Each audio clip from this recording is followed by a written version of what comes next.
Pam here with BeeCreative Crafts. We're all wearing masks these days, but they don't all have to look the same. In today's tutorial, I'll show you how you can take a few simple supplies and customize your mask to match your personality or style. Alright y'all, let's get started. First, we're going to take this Heat Bond Ultra Hold here that I picked up at Walmart, and I'm going to follow the directions on the back to show you how I turned this fabric into an iron-on, which I'm going to add to my face mask here that I picked up at one of the local, or I didn't pick up at a local, I picked it up online from one of the office supply companies. Okay, per the instructions, it says we're going to pre-wash all materials without fabric softener, which I have done. This has been washed. I've already cut out a section of this that I want to use, so I'm going to get this out of the way. And here is the pre-washed section, because what I want to do is I want to turn this little red truck into an iron-on so I can put it on my mask. So I can decorate it up so that it's not just the same as what everybody else has. Kind of personalize it a bit. And I may even use this one as well. I don't know, but anyway, I definitely wanted the red truck because I had in my mind that a red truck would look super cute on this black and white checkered fabric. So you're gonna need scissors. So let's open this bad boy up and see what we've got.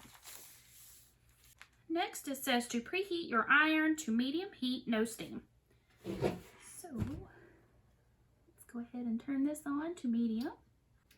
Okay, mine does not have a medium setting, so I'm gonna cruise it on around here to the cotton blend, which is about halfway on my particular iron. I'm gonna set that aside, let it get heated.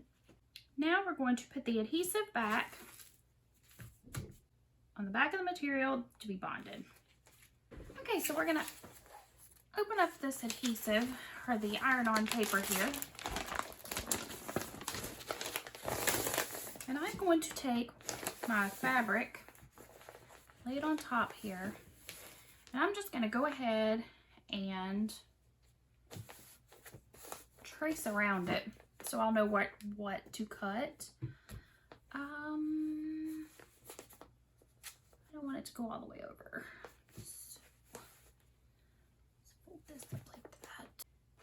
And I don't want to put the adhesive on the back of this one because it's already a little raveled. It didn't get the tires. Actually, I'm just going to cut that part off so I know where to cut my paper.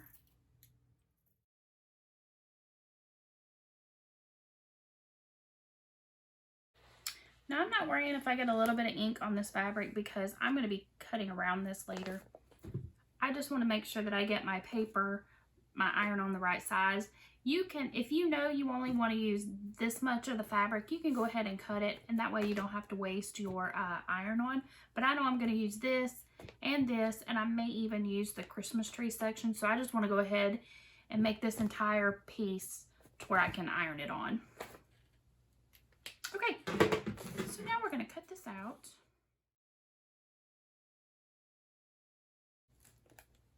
Oh, I did that backwards.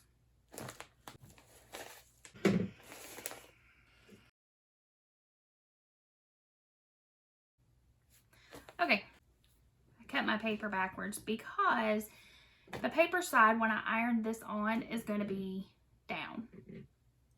So I'm going to want this adhesive side to be on the same side as my, is on the back side of the fabric. So I should have laid my fabric this way and then traced over and cut it out. This is still going to work. I'm just going to have to cut this paper here when I go to flip it over to iron it on. So I'm going to keep going so that I don't waste this. But be sure when you're cutting yours to trace it this way. That way when you flip your paper over, your adhesive side will be like this. Okay, back to cutting. This will still work, it just is not the most effective or efficient way to do it.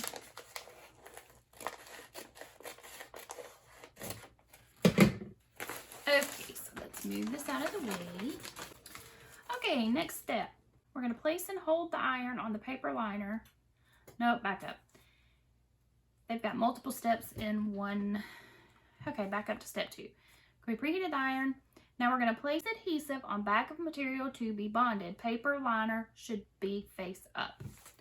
So we're going to take our fabric and we're going to lay it with the pretty side or the decorated side, whichever side that you want to be facing out, what you want everybody to see. We're going to face that down. Get all these little squigglies out of the way here on my little ravels. Actually, I'll turn it this way so that y'all are not looking at it upside down. I can look at it upside down. Okay, there we go. Now, like I said, I have to cut mine here because I did it backwards.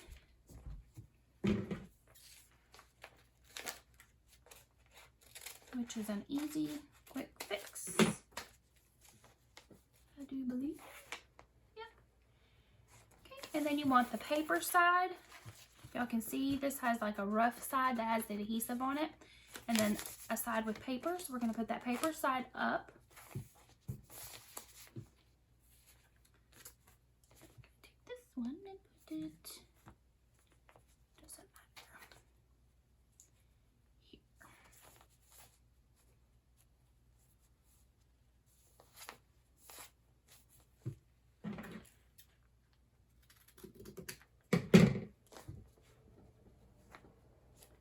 Now what I did off camera just then is I cut this corner because I don't want this adhesive to be on my ironing board cover. I cut it a little bigger than the fabric, which I did not mean to do. I was actually trying to cut it a little bit smaller than the fabric. Okay.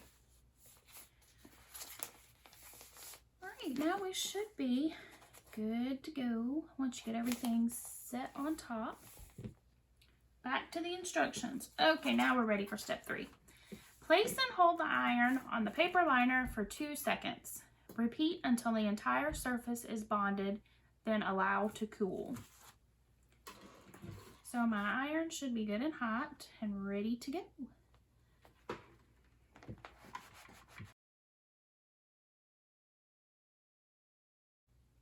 I'm just going to give it a little once over to make sure it looks like everything's down. Yay!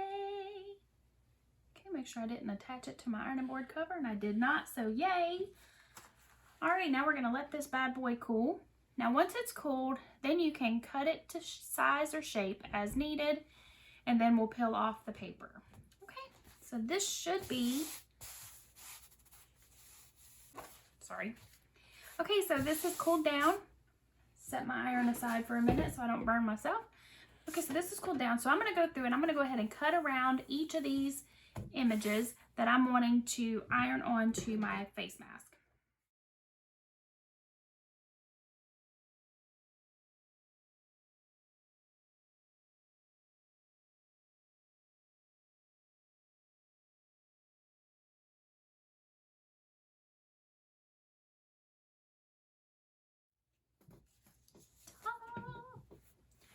Make my little scrappies out of the way here. Okay, and now I have my 2 iron-on patches that are ready to be ironed on to whatever I want. Now, like I said, I'm going to be ironing mine onto my face mask, but you could put this on anything now. You could put it on a pair of jeans, a shirt, a hat, whatever you want to iron it onto. So let's get it placed. So I want it to go.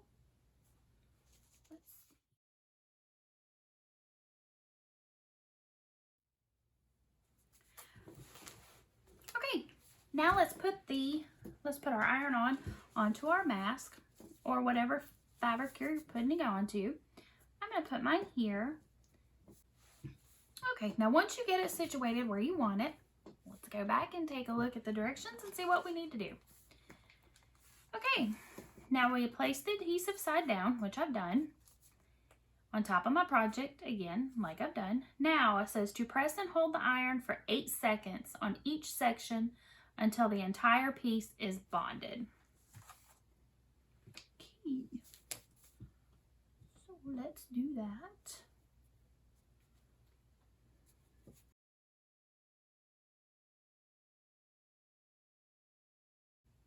Oh, wait a minute. You know what I didn't do? Wait. I'm silly. I did all that for nothing. I gotta let this cool again. And then I'll tell you why. I didn't peel off the liner. Okay, after your fabric has cooled and you've cut them out, now we're gonna wanna peel the paper backing off of these.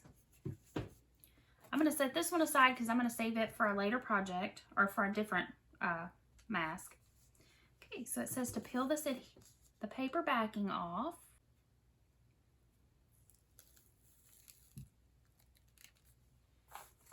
And that is not sticky, it's just shiny. I wasn't sure because it looked sticky. Okay, now you're gonna put your iron on wherever you want it on your fabric, on your project here. So I want mine to go here on the side of my mask. Scooch it over, get it all lined up. Okay, then it says to take the iron and you're gonna press and hold for 8 seconds on each section until the entire piece is bonded. Now since mine is small, I may be able to get it all in one go. So let's see here. No, not quite. Not quite, because I don't want to, I don't want my ear loops to get under the iron because they are elastic and I don't want them to melt. So we're just going to do it in a couple of sections. So it says to hold for 8 seconds.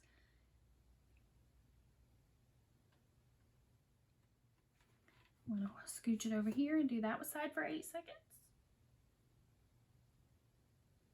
I'm going to let that cool for just a second, and then I'm going to make sure that everywhere is fully adhered to the other fabric, and then I think I'm done with it.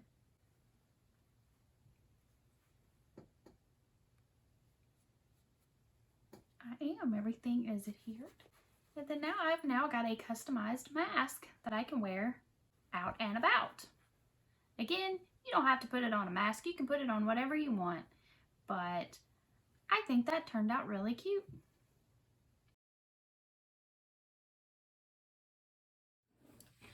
Okay, so now these have been washed and dried a couple of times. I just wanted to show y'all a few things. A couple of things. Okay, this one has been washed and dried several times, and as you will see, it's starting to curl up at the corners. I think maybe because I'm wearing it on my face and breathing, the moisture is causing that to come undone, more so than if you had to use the iron-on patch somewhere else. Now, I don't know that to be fact. That's just what I'm guessing. So I have started washing these in the washing machine on the hot, and then I've just been hanging it up to dry. And this one, like I said, it's just curling up at the corners, but let me show you what the other one did. And I think this one is doing it because of the smaller sections, but this side has held up really well. But the Christmas tree side, this is really peeling up bad. Again, I think it's because it's so small, and because I put it in the dryer. So I would suggest, if you're wanting to use these to decorate your face mask, to use these iron-ons for your face mask, that you wash in the hot and then hang to dry, and that should help keep these from peeling up as bad. Okay, I just wanted to hop on right quick, give y'all a follow-up on how they're doing after they have been washed and dried multiple times. So you can see that they are still holding up quite well, and they're really cute, and it gives you a little something different and decorative to your mask. I picked up this fabric bundle from Walmart, and this is the fabric I used in the other mask that you can see in the video. Hey y'all, it's the video that never ends. Just kidding. I wanted to show y'all what I decided to do with this side of the mask where the iron-ons were peeling off. I went ahead and removed those. They were easy enough to pull off. But if you have one that you're wanting to redo, you can iron it a little bit to heat that adhesive back up, and then it just pulls off really easily. Remember the little red wagon from way back at the beginning of the video? I decided I wanted to use it because I noticed that the garland was black and white checked just like the mask is. I also wanted to show y'all that putting the mask on the rounded end of the ironing board made it easier to get that to lay flat for ironing it on. Thank you for watching night 4 of my 4 nights of Christmas crafts. I hope you have enjoyed them. Please like and subscribe and share my channel with all of your crafty friends. Until next time, happy crafting!